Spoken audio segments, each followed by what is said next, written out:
Good morning and welcome to the April 25th, 2022 meeting. And sorry for the delay. We had a few last minute changes. Commissioner Painter, would you lead us in prayer? Be honored to. If you're so moved, please bow your heads. Lord, we thank you for this beautiful day that you made for us. And Lord, we thank you for the freedoms that we experience here in America, that we might join this morning as a board of Clermont County Commissioners to make decisions that make Clermont County a better place to live, work, and raise a family. We ask you place wisdom on these commissioners who are here today, that they might make the best decision for the citizens of our county. Lord, we also want to ask that you place your hand of safety on our first responders and those who wear the uniform of our law enforcement agencies. Lord, we know how stressful it is for them to leave every morning, not knowing what the outcome might be, and for those loved ones who stay behind that worry about their safety. Lord, we ask that you be with them, that you guide and direct them, that you join them safely with their families at the end of the shift, just as they started. Lord, we ask that you continue to bless those who work here in Clermont County, their families and their children. The work that they do provides a better place to live here in Clermont County, and we ask that you give them strength and wisdom that they might be able to do their jobs. And Lord, before we close today, we ask that your healing hand be on Deputy Sellers as he is at home recovering from a recent accident that he had. We ask you restore him to the fullest, that he might join us again at a date certain. Lord, it's in all these things we pray in your son's precious name. In Jesus' name, amen. Amen. Thank you. Commissioner Corcoran, would you lead us in the pledge? Absolutely. I Pledge allegiance to the flag of the United States of America and to the republic for which it stands, one nation under God, indivisible, with liberty and justice for all. Thank you. First on the agenda is the approval of the regular session minutes of April 20th, 2022. Do I have a motion to approve? So moved. have a second. Roll call, Holly? Commissioner Painter, Yes. Commissioner Corcoran, Yes. Commissioner Batchelor. Yes. And this morning, we have the honor of recognizing one of our dispatchers. And Aaron, I know you don't want to do this, but come on up and join me. I won't hurt you, I promise. This is Aaron Daulton. And Aaron, we are so proud of you and we wanted to recognize you today. This is a certificate of recognition and it's from the Board of County Commissioners, and we hereby commend you on a job well done during a critical 911 call in Miami Township by conveying life-saving instructions to bystanders, thereby saving a man's life. We thank you for your dedication and service and all that you do. And John, you have to be so proud of him and all of your dispatchers. Thank you. I won't even make you say anything you don't want to. Thank you. It's well deserved. Picture? We're going to make you take a picture.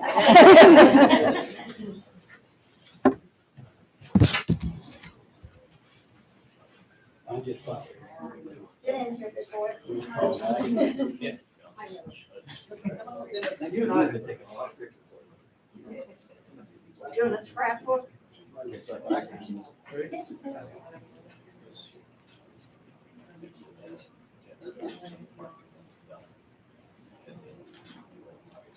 Just two today. Wow. Thank you, sir.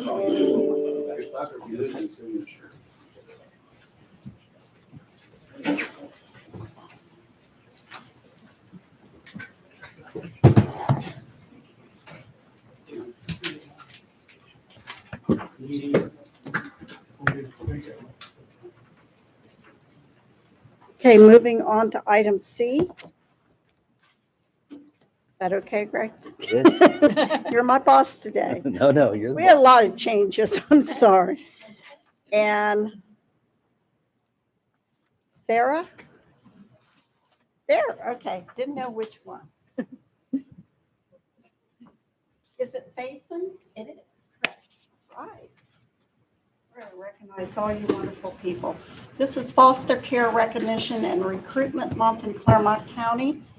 And we have a proclamation for you.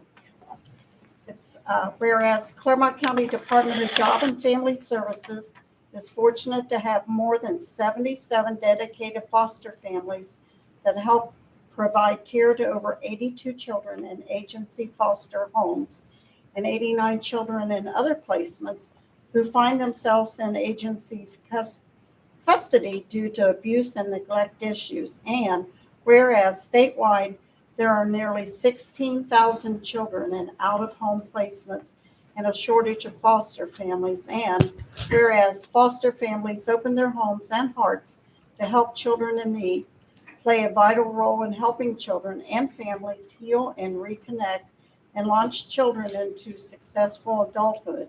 And whereas dedicated foster families frequently adopt foster children, resulting in a greater need for more foster families. And whereas there are numerous individuals, public and private organizations who work diligently to ensure that children have a temporary or permanent safe and loving home and work to increase public awareness of the importance of foster care.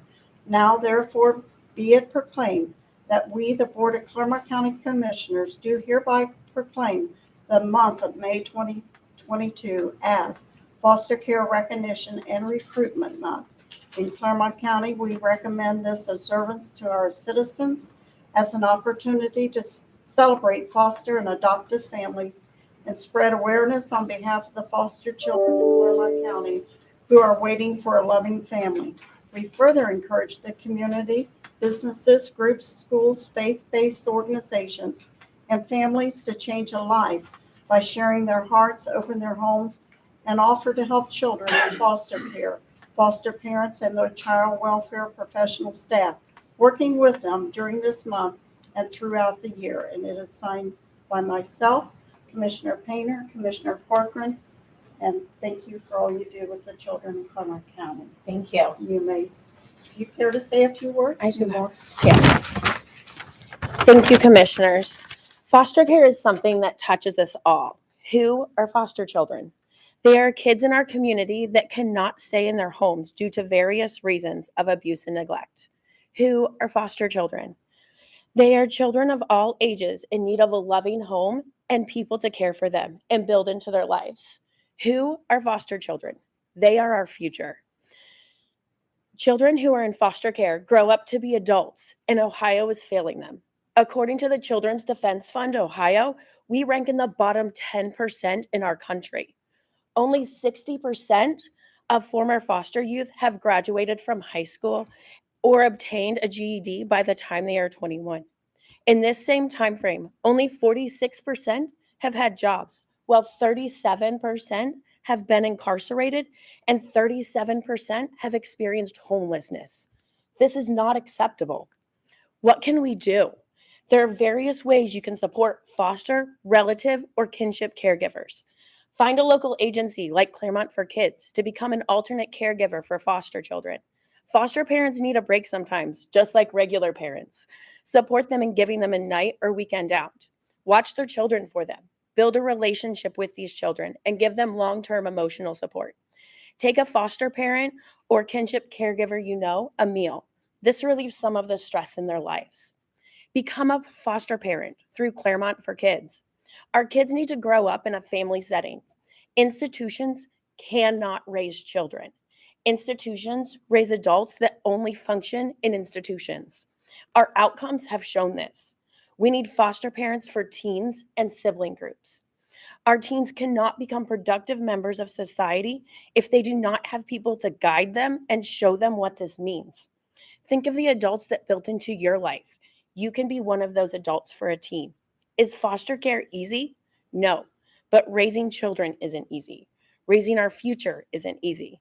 But the only way to change the future is to build into a person today. Thank you. We're going to do your picture also. Okay, sounds good. I'm going to invite my staff up. Sure.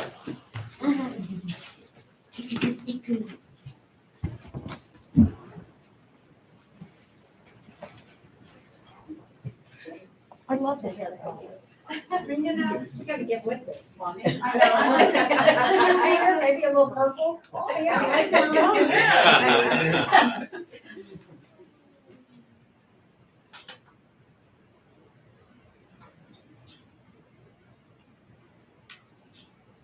Right, you better. Yes. Thank you. Thank you. Thank you. Thank you. Thank you very much. Thank you. Thank you.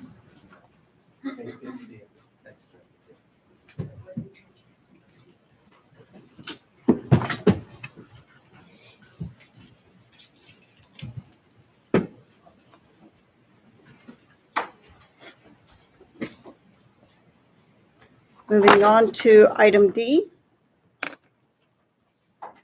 Greater Cincinnati Behavioral Health Service, Alicia Fine.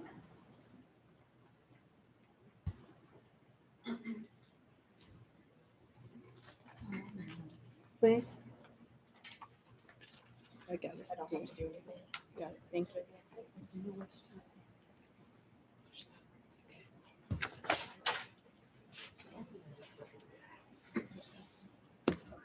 Good morning. Morning. I'm Alicia Fine. I am the Vice President of Greater Cincinnati Behavioral Health Services here in Clermont County. I want to thank you for the opportunity to talk with you today a little bit about our CAST program.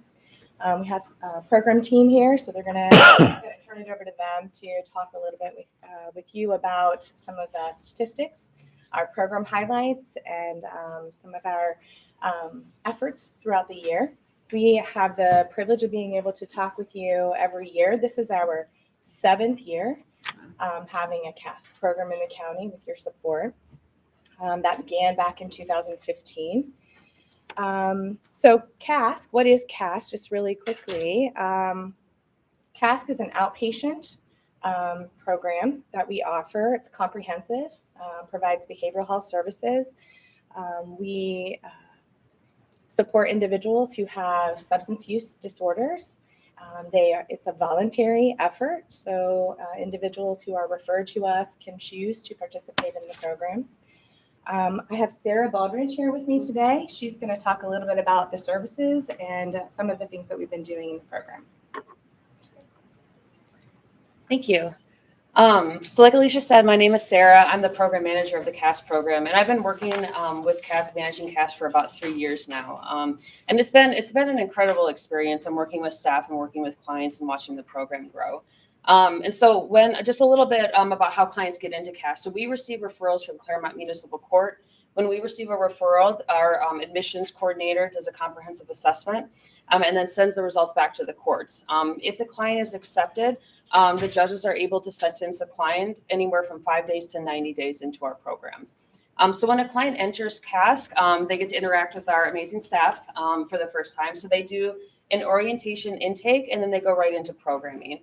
So we do intensive outpatient groups. We run those 5 days a week. Our main curriculum is Thinking for a Change. It's an evidence-based cognitive behavioral therapy program. And it's really neat. It targets individuals who are incarcerated and focuses on criminal thinking and behavioral change. So it's a really great program that we use for that. We also have a lot of supplemental groups, educational groups. We do topics, everywhere from anger management to communication skills to healthy relationships to what to do when you're bored and have nothing to do. And so we run those a lot, especially in the afternoons. We also provide individual counseling and case management. So all of our clients get to see an individual counselor at least once a week for more intensive work.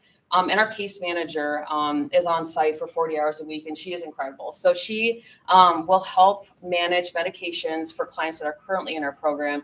And she also helps to connect to primary care doctors, dentists, eye doctors in the community.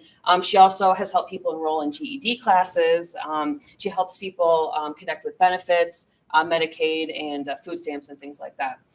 We also offer MAT, medication-assisted treatment, psychiatric services, and nursing within our program. So clients are able to start on MAT meds and psychiatric meds while they're still in our program. It's really neat. So our prescribers physically come into CASC, and then they also work at CRC. So especially if there's a transition of a client from CASC to CRC, Clermont Recovery Center, they're able to see that same prescriber. So that offers a lot of continuity. We also have an embedded employment service specialist. She does groups and individuals, all about job readiness, job retention, just job skills in general. And then she'll also connect people with our Aspire program, which is also out of CRC to help people get jobs in the community. Our peer recovery supports are also in our program weekly. They do groups and individuals as well. They help support our clients a lot about engagement. They help to connect to some of our sober living houses if that's what the client is interested in. And then our community support. So we have groups like AA, NA, Smart Recovery come into our program and provide those services to our clients as well. So up here is a sample program schedule. So as you can see, we have IOP groups in the morning or intensive outpatient groups. We have a large chunk of programming in the afternoon. And yes, we do have clients do yoga or some form of working out in the morning. We implemented that like a year and a half ago, 2 years ago. And some clients love it, some clients hate it. But I mean, that's it has been successful though overall. And then you can see up here, there's not individuals or case management listed. Those happen in between groups and during free time. So Alicia, I'll turn it back over to you for statistics. Thank you. So statistics, you have a complete annual report in your in the handouts as well. But just to hit a couple of highlights with regard to statistics. You can see our history over the last 7 years or 6 years, headed into 22. You can see that this year we had 354 referrals that were referred to the program. We do a diagnostic assessment on each of those individuals, and we determine who's accepted or who's able to participate or who's interested in participating as well, right? And so 272 of those assessments resulted in people accepted into the program or offered the program. How about that? At times we see some individuals decline that, even though they've been offered the option. So overall, there were 64 individuals who were withdrawn from the program or from their opportunity. And so just realizing that people have some choices, right? In addition, the court system does sometimes make some other decisions as things unfold. And so there were some clients who were withdrawn through the process of the decision within the court process. So, and then we do have some clients who are not accepted into the program. We're not a full functioning medical facility, right? We don't have 24/7 medical care. So oftentimes we see individuals with more severe medical issues who sometimes are not able to, we're not able to support them with the level of intensity that we have.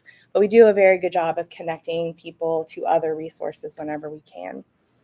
Overall, admissions have been trending up. So that's a great thing. So we had 272 individuals accepted. 208 of those individuals were actually admitted into the program and became participants.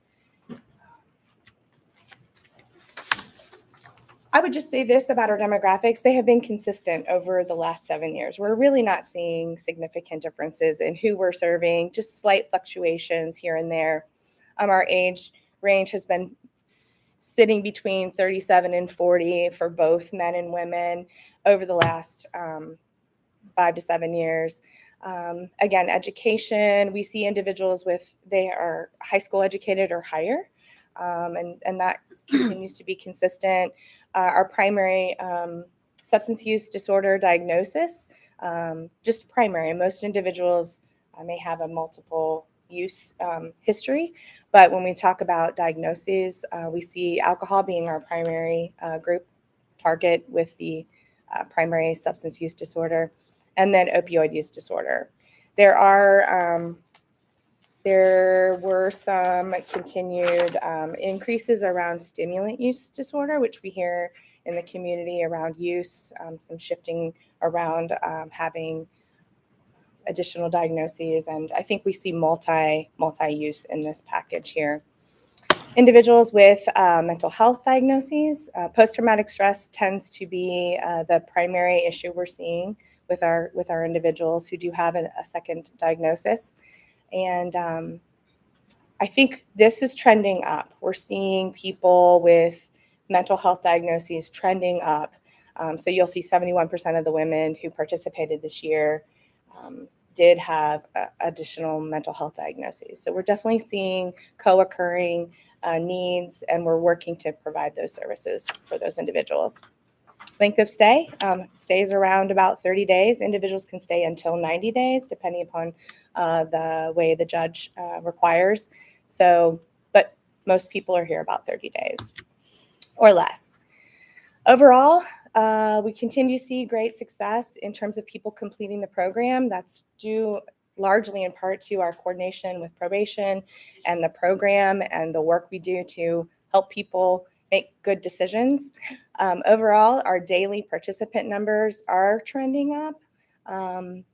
So we can see that as we see participants and those daily census staying high, we see those costs coming down. So overall, the average daily cost of the men's program was about $71.51 a day. That is a decrease from 2020. That should be 2020 on the slide, sorry.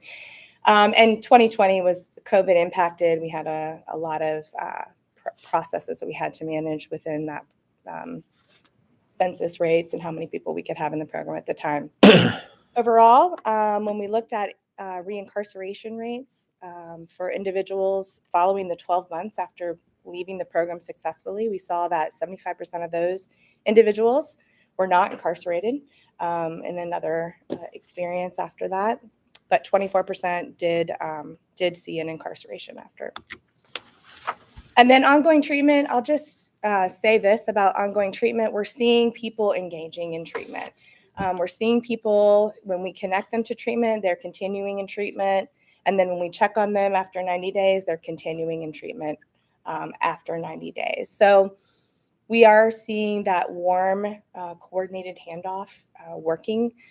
So you can see here in the data, 81 to 85%, everybody that we've been walking through that process is remaining involved in treatment at our program over at CRC.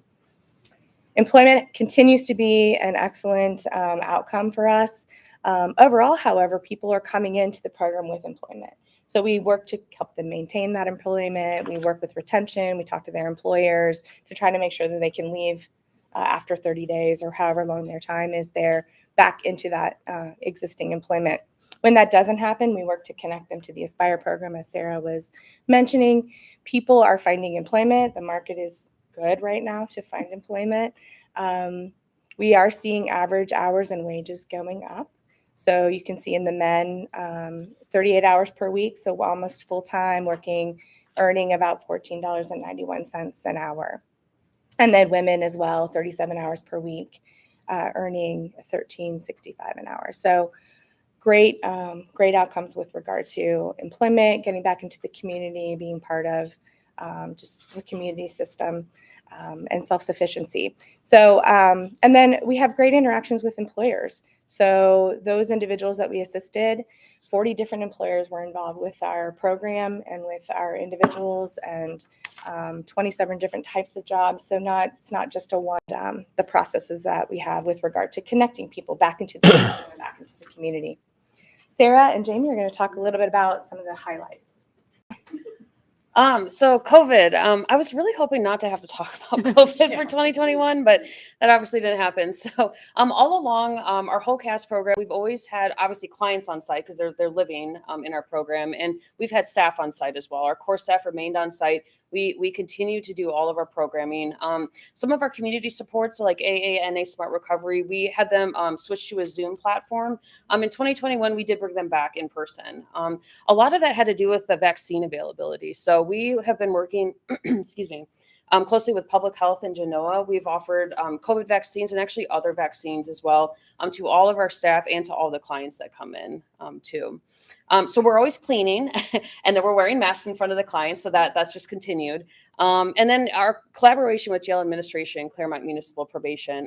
Jamie will talk a little bit more about that in a minute, but that's just, it's been really, really essential through COVID and has just been ongoing, just in, with CASC in general. So being able to call to call Jamie when there's issues that arise, or even just to brainstorm a new idea has been really, really helpful. And also jail administration, talking with them, especially when there's been different guidelines that have been coming down from the CDC that have affected the jail population, and then also in turn affect us as well.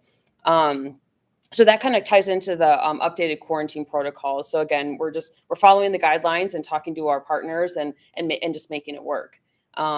One positive thing actually that came out of COVID was, so obviously we're using Zoom a lot more. And so we still offer Zoom to clients who have family members that live far away. And so they can't do an in-person visitation. We're still, we're offering Zoom to those individuals. And then ongoing support to staff and clients has just, it's been essential before COVID and even more so during COVID. So I'd like to introduce Jamie. Jamie Lutzen is our CAST liaison over at Clermont Municipal Probation. And there you go. Good morning, commissioners. Morning.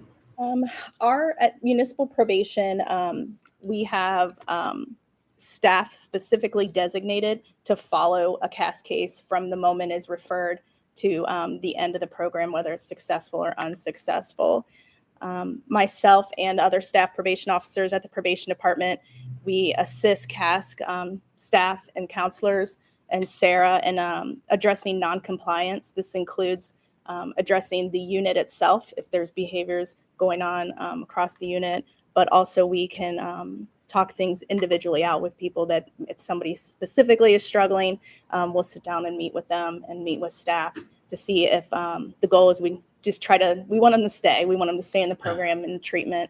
And if we can help out any way, we will. Also, our probation officers have a high level of contact with counselors throughout the whole time, whether they're in there in 5 days or they're in there 90 days. Our probation officers that are assigned to those cases keep close contact with the counselors from the beginning throughout and then discharged to help with aftercare and what the plan is once they become, once they're on supervision when they get out. Chief Sellers and myself also participate monthly in the CASC operations meeting. We meet with CASC. We talk about everything that Sarah and Alicia have already said. We talk about once a month. So it's worked out well. I've been liaison since CASC started, and we'll keep working on it and working with them. Thank you.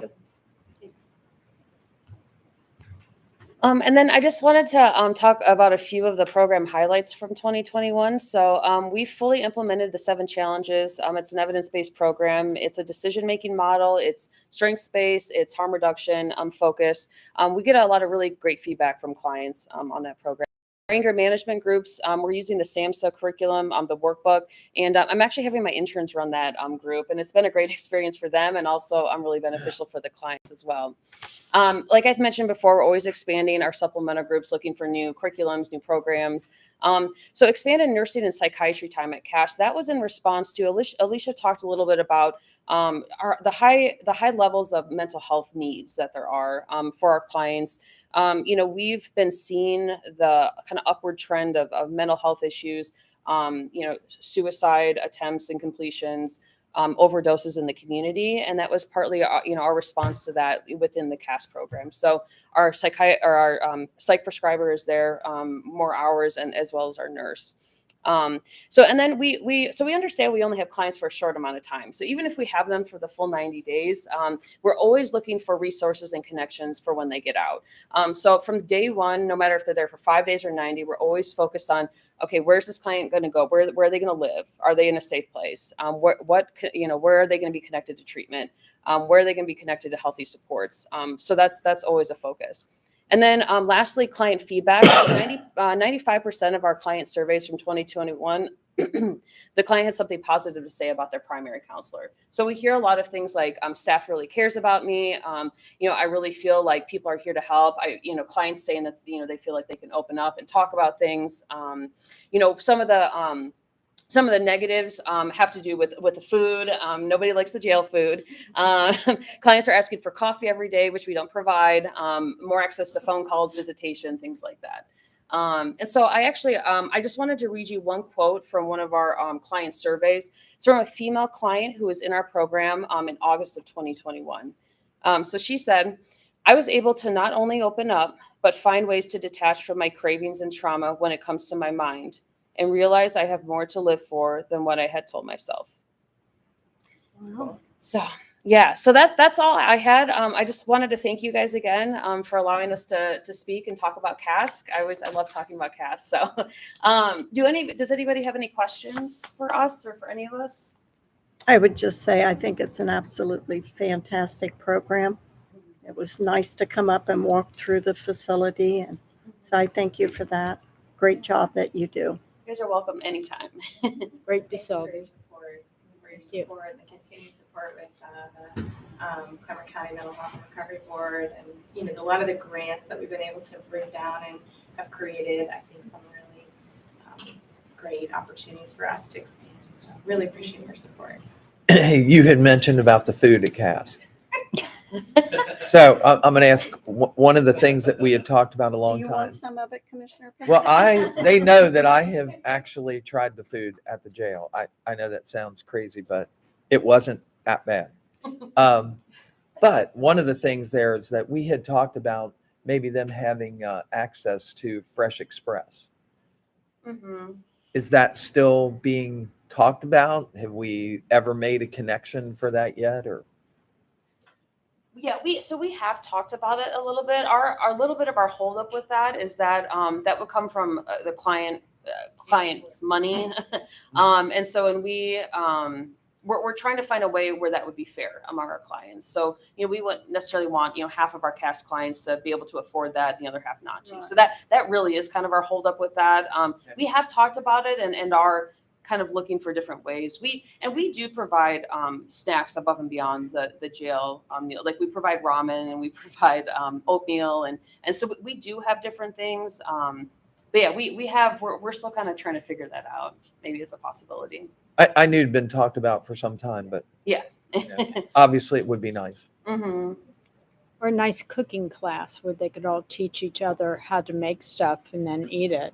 That's true. With some decaffeinated coffee, maybe. And we do actually offer decaf coffee. Okay, as but an I'm all right. incentive. So as an incentive, about once or twice a week, but yeah, it's not the same as regular. Okay, all right. Thank Thank you for all you do. Thank you. you. Thanks so much. So when did you want to do 10? Now, We're going to move on to the grant please. presentation. Jeff, are you going to do the grant? Okay.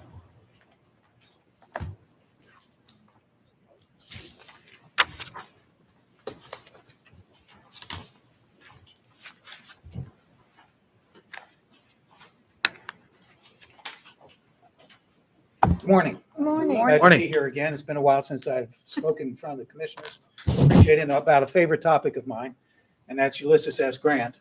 As many of you may know, he is going to be celebrating we're celebrating for him, his Bi-Centennial on Wednesday with a number of events. One of the themes that we wanted to present to the community this year was reintroducing General Grant because he's had a bad reputation for many years, and we think it was time that people really get to know who he was as a man, what he accomplished. And I think once we find that out, his rating is going to continue to rise as it has in the past. But I wanted to just briefly speak to you about two aspects of Grant's career to put him in a little bit of perspective. One is that we typically think of Ulysses S. Grant as a general or as a president. Rarely do we think about him as a man of letters. He wrote his memoirs, which are considered by many scholars to be among the best ever written in the English language. And to consider the fact that he wrote those while he was suffering throat cancer. He had a bad habit of smoking about 20 cigars a day for over 30 years. And that eventually led to throat cancer as he was writing his memoirs. He was in tremendous pain and was prescribed opium. And though that cut the pain, it also made him a little dopey and he wasn't able to write very well. So he automatically took himself off the opium so that he could finish his memoirs. And he finished them just days before he passed away. Those memoirs sold 350,000 copies in the United States in about a 2-year period of time. They were published by Mark Twain. who set up a special publishing company in Cincinnati to publish those memoirs. And one of the fascinating things about the memoirs themselves was that how well they sold and how they sold. They sold mostly by subscription, which meant payment on time, because many of the people at that time didn't have the money to buy a book, but they did on a $5 to $10 a month program. And we think that that was probably mostly the enlisted men, the men who served directly under Grant, as well as many Southerners who had great respect for Grant as a general.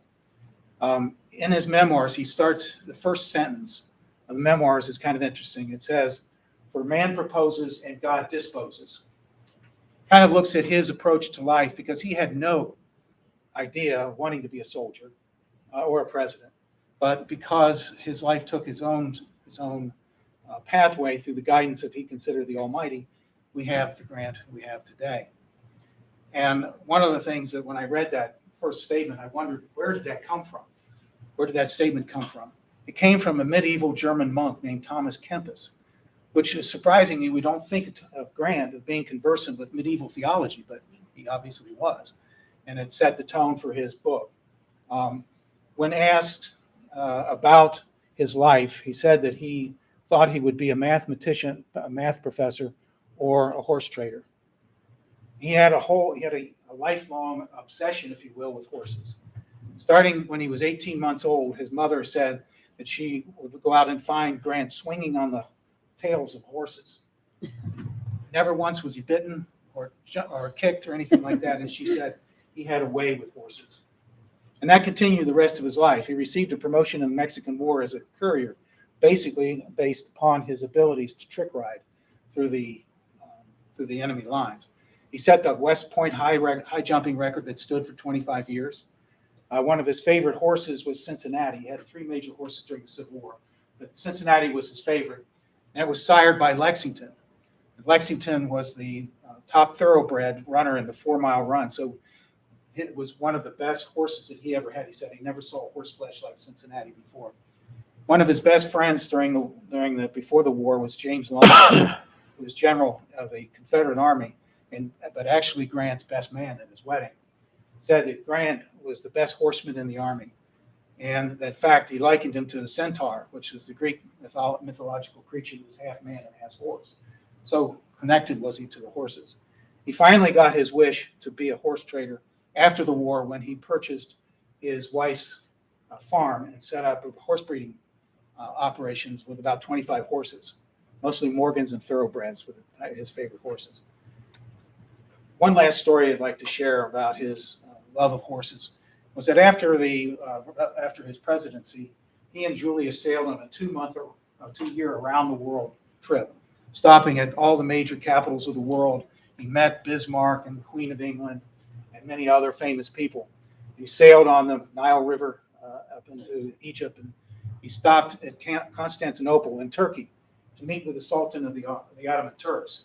The Sultan was a man of horse flesh himself. He was considered to be a great expert on it, particularly Arabians.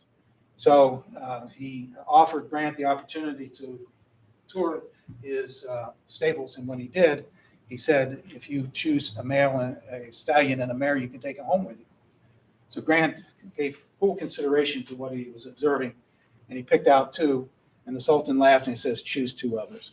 They were his favorites, so both of the 2 of them connected on that level. The point of all this is that there's many facets to Grant. Many times when you look into his memoirs, you look into what he said, something else you learn about what a great man he was, and especially he was a good man. And I think we could use much more of that in Washington than we have today. Thank you, Jeff. Thank you. Wonderful. Thanks, Gary. Thank you. Good morning, Commissioners. Good morning. Jeff Blom, President of the Clermont County Convention and Visitors Bureau.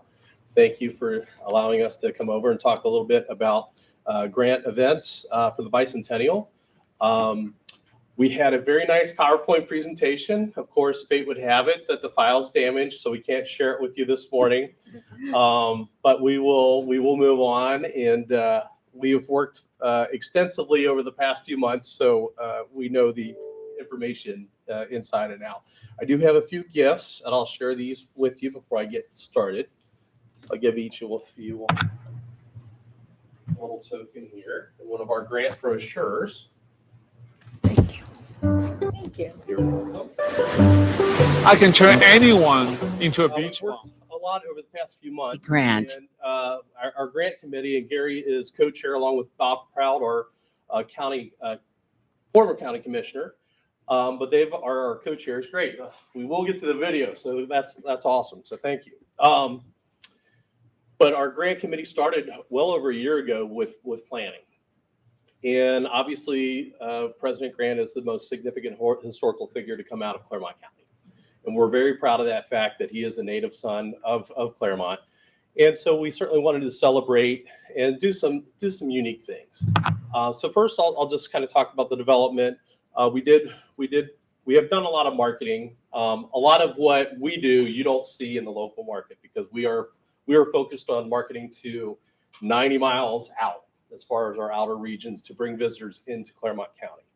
But we printed 15,000 Grant Bi-Centennial brochures, and they have a list of a lot of the events. And then we steer people to our website, discoverclermont.com/grant, for a whole list of updated events, times, and details on each of those. We have also developed a Land of Grant trail that was based on a prior trail. But what we also have done is combine travel and technology. So we have made this trail, and there are 17 sites in Clermont and Brown County. So we have a lot of the information in the brochure, but we also have a QR code. So if you scan the QR code, you can download it. It's free, and you can save it on your home screen.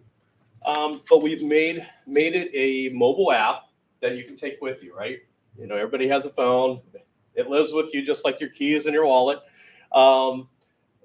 But we've really combined those two things, travel and technology. And with that, we developed this Land of Grant trail that will be ongoing. So even when the Bi-Centennial ends, the Land of Grant trail will continue. And we have advertised this in several publications, Ohio Magazine, AAA World Magazine. It's in the Cincinnati Visitor Guide. We also have an ad in the Ohio Tourism Guide for the state. And we've also advertised digitally. Again, you don't see as much of what we do here locally. But really to market the Grant Bi-Centennial and then ongoing the Land of Grant Trail through the rest of the year. And the Land of Grant Trail will continue on. We build it once. We don't have to recreate it again. But we may add things as we learn new information. And Gary has been a wealth of knowledge for us. Also, Greg Roberts in New Richmond, as well as Cindy Johnson with the Clermont County Historical Society, all contributed to the content of the Land of Grant Trail. We have some great events coming up. We started this past weekend. Historic New Richmond and Ohio History Connection kicked things off on Saturday. And I know Commissioner Corcoran and Commissioner Painter were there to do the cake cutting. And there were some historical dance demonstrations. And there's a Civil War reenactment camp. But great weather. That's the only thing that I was responsible for all weekend was ordering the weather. So it was fantastic. We had a nice turnout. But really kick things off as far as educating our visitors and also our residents as to who Grant was, his significance, and all the impact that his legislation and all of his decisions, not only as our Army General, but as President of the United States. So great. And upcoming on Wednesday, we have a media event. It's really surrounds proclamations. And we have a variety of people from the state as well as locally that will have proclamations celebrating Grant's 200th birthday. So Dave Yost from the Attorney General's office will be here on Wednesday. Representatives Adam Bird, Representative Gene Schmidt. We'll have representatives from several state offices as well. I know we'll have a representative from Brad Wenstrup's office, and all three of our commissioners will be represented either at the media event on Wednesday at 2:00, which will be at the birthplace, or 6 p.m. We're also having a Grant Bi-Centennial dinner, and I'll share a little information with you about that. When I was with AAA prior to becoming president of the Convention and Visitors Bureau, we always had Five Diamond dinners with some of the best restaurants in Cincinnati. And I had worked with the Hilton Netherland Plaza with Orchids to set up a special James Beard dinner with Todd Kelly, who was one of the few chefs in Cincinnati to win that prestigious award. And so he recreated the same menu that he used for the James Beard Dinner in New York. And we had this one-time only event at the Hilton Netherland Plaza, and it sold out at 135 people. And I thought, you know, how cool would it be to see if we could have some of the foods that Grant had as president and see if we could recreate some type of menu. And Gary, being the wealth of knowledge that he is, said, hey, hold the phone. I have all the information that you need. And he has written books and articles and really shared a lot about some of the different foods that were Grant's favorites, including his all-time favorite, rice pudding. And I understand he liked all different flavors, but that will be on the menu as part of the dessert on Wednesday night. But the menu that we have is inspired by state dinners, which I've learned a lot about Grant through this process. And President Grant was the first president to have a state dinner at the White House, which I did not know. But this will be inspired by the state dinners. It'll be a really nice evening. We have the historical dance group coming out to do dance demonstrations. We have a Union Army band that will be playing during dinner. We'll have an interview with Grant, with a special actor that will be Ulysses S. Grant, who might be sitting in this room. And so it'll be a nice evening, just a fun way for our community to engage and celebrate the life of President Ulysses S. Grant and celebrate his 200th birthday. We did work with Osborne Coinage Company, and a little token that each person attending the dinner, and it's $75 a ticket, and it is sold out at 200 tickets. So we've completely sold it out. So we're excited about that. And proceeds go to benefit educational programming at Grant's birthplace. So once we cover all of our costs and expenses for the dinner, then we're figuring around $20, $25 a ticket will end up going back to Grant's birthplace so we can have speakers for student groups and others out at the birthplace to keep that education about Grant ongoing. But we did work with Osborne Coinage Company, and they're one of the oldest companies in Cincinnati, and they're the oldest private mint in the United States, which again, one of those things that you learn as you go, and that's a little trivia I learned. They shared, and they were really excited about working on this project. The front of the coin has our Bi-Centennial logo, and the back of the coin has an image of Grant's birthplace. But it does celebrate the Bi-Centennial. Osborne Coinage Company was thrilled to work on this, and they started in 1835, and they shared, even though they got rid of their molds years ago when they moved their office location, they minted coins for not only President Lincoln's election, but also President Grant's election in the 1800s. So for them, this was kind of a labor of love. And but we have a nice takeaway, a nice piece of a little memorable gift that people can take with us from the dinner. So we're excited about that. So that's coming up on Wednesday. And then Georgetown, we hand things off to Georgetown and the boyhood home and the school out in Georgetown. And they have events going on Friday, Saturday, Sunday in Brown County. I do want to share, we did work with the state of Ohio on a co-op, and we worked with Blue Skies Video Productions. And I will share that this video is going to be nominated by Blue Skies and Ohio Tourism for an ESTO award for video production. And that's a national competition. We're excited that they shared the news with us about that. We'll cross our fingers and hope we win an award for that. But it's a really fun, creative way to talk about the Grant historic sites that we have in Clermont and Brown County and promote the Bi-Centennial. So with that, I'll cue you up if you want to go ahead and play it. Explore Ohio history with us on the land of Grant Trail. Born to Hannah and Jesse Grant, Ulysses S. Grant was born April 27, 1822. Today in Point Pleasant, Ohio, you can still visit the home where he was born. See how the Grant family established themselves in southern Ohio in the early 19th century. Hear the intriguing story of how the house was moved throughout Ohio until its return to Point Pleasant. In in Georgetown, Ohio, is the house where the boy who would become one of the greatest Union generals was raised. Grant lived in this house longer than any other in his lifetime. It was here energetic young Ulysses developed an unusual ability to ride and manage horses. Step inside where he cultivated his character that would catapult him to West Point and beyond. Inside this schoolhouse, Grant studied as a youth. The two-room school attended by Ulysses was built in 1829 and served as Georgetown's one-room schoolhouse for over 20 years. Sit where he sat and learn today why he is still regarded as one of Ohio's favorite sons. And come join us at one of several events celebrating the 200th birthday of President Ulysses S. Grant.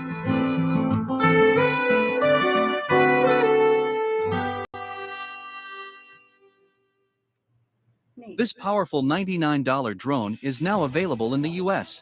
This is an extremely high-tech $5,000 drone. It was developed so that Navy SEALs could do stealth missions, detect enemy positions. A little bit about Grant and the Bi-Centennial, and really why it's important to continue with the history and knowledge of who he was and why he was so significant. That YouTube video just let you know, I think the last count, correct me if I'm wrong, 177,000. It's been viewed 177,000 times on YouTube. So we're excited about that. That's by far our best video that we have worked on. And again, that's something that we also not only created that video, but then we created a more generic one that we can continue to use after the Bi-Centennial is over. So since that one's dated, it's easier to do it and create it and keep using it. So we're excited to have that as a tool to continue using moving forward with the Land of Grant Trail. And, with all the events coming up, we're excited, and again, to celebrate. And one of the biggest brand attributes that we have in Clermont County is we like to rally around causes. And the Bi-Centennial is a great way to rally, celebrate community, and enjoy each other's company as we celebrate, the 200th anniversary of Grant's birth. So we thank you, and we are happy that you're participating, and we'll see you on Wednesday evening. Does anybody have any questions? It was wonderful Saturday, just wonderful. Thank you for all your work, and Mr. Knepp, thank you for the history. It's fabulous. Thank you. I'm anxious to see what we get Wednesday night, besides the rice pudding. Excellent. I think Steak, right? Steak is on the menu. Absolutely. Well, thank you. Very Thank much. you. Thank you. Are we back on regular agenda now? Ronnie. Okay. Public participation. We don't have anyone. Consent agenda. We've had this in time to look at it. Are there any corrections or deletions? None here. None. I need a motion to approve. Make the motion. Second. Roll call, Holly? Commissioner Corcoran. Yes. Commissioner Painter. Yes. Commissioner Batchelor. Yes. Non-consent. Yvonne? Yvonne Smith, Benefit Plan Coordinator for Clermont County. It's my recommendation, with the concurrence of Sandy Tahat, Human Resources Director, to acknowledge the 2022 amendments to the Administrative Service Agreement, the Master Services Agreement, and the Health Action Council Participating Member Addendum as defined in the attached documents as Exhibit A. The Administrative Services Agreement is amended on January 1st, 2022, as noted below, and Exhibit B, service fees. And to authorize Bonnie J. Batchelor, President of the Board of County Commissioners, to execute the financial renewal and term amendment to the Health Action Council Participating Member Addendum in and as it relates to the existing Health Action Council Participating Member Agreement, contract number 912606, between Clermont County Board of County Commissioners and the United Healthcare Services Incorporated. Previously ratified by the board on February 14th of 2018, and subsequently amended on August 7th of 2019, December 18th of 2019, and also January 20th of 2021. Thank you, Yvonne. And Oops, sorry. no, that's okay. And with the compensation for said services as defined for the period of 2022 through 12/31/2020, pursuant to terms and conditions set forth therein. Okay, thank you. Board, you've heard the reading of our one and only non-consent. Have a motion to approve. So moved. Oh, second. Any? Nothing? Roll call, Holly? Commissioner Painter, Yes. Commissioner Corcoran, Yes. Commissioner Batchelor. Yes, thank you.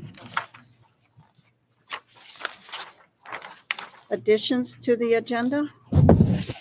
Two for your consideration. The first one is acknowledgement of petition for annexation of 101 acres from Miami Township to the city of Loveland. And the second one is acknowledgement of a transportation improvement plan document amendment for our CTC. Do I have a motion to add these two items to the agenda? I'll make the motion. Second. Roll call, Holly? Commissioner Corcoran, Yes. Commissioner Painter, Yes. Commissioner Batchelor. Yes. Which one are we doing first? To the I'll annexation. take the first one. This is the recommendation to acknowledge the filing of a petition for annexation of 101.063 acres of real estate identified as property identification numbers 172522B043 and 172522B088 from Miami Township, Clermont County, Ohio, to the city of Loveland, Clermont County, Ohio, filed in the office of the Board of County Commissioners on Friday, April 22nd, 2022 at 1:10 p.m. by Jerry Glendering, for and on behalf of Timothy Burke of Manley Burke of Cincinnati, Ohio, as the designated agent for the petitioner. This is for the Clermont County Park District pursuant to section 709.023 of the Ohio Revised Code. Okay, Board, you've heard the reading. Do I have a motion? So moved. Second. Any discussion? Holly, what park is this? Commissioner Painter, I honestly don't know. This came in late in the day on Friday. This is an annexation from Miami Township that was filed by the Clermont County Park District to annex a little over 100 acres. And I'm uncertain as to what that is. It is filed under the expedited. The 709023 is the expedited 2 annexation, which means that they would remain subject to taxes in Miami Township. Do we have a plot that just lets us see what this acreage is? We will. Do we have? We will. Yes, that will be forthcoming. The annexation was just filed Friday. Okay. Yes, sir. Thank you. Anything else? Roll call then. Commissioner Painter, Yes. Commissioner Corcoran, Commissioner Batchelor. Yes. Thank you. The second add-on? We have Megan Dale here from CTC.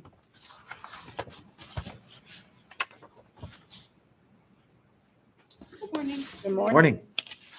So recommendation of Thomas J. Agel, County Administrator to authorize Megan Dale, myself, Program Manager, to amend the Transportation Improvement Plan TIP planning document for and on behalf of the Clermont Transportation Connection in and as it relates to Federal Transit Administration Funds 5307 and 5339, and to approve the submission of the Transportation Improvement planning document to the Ohio, Kentucky, and Indiana OKI Regional Council of Governments as required.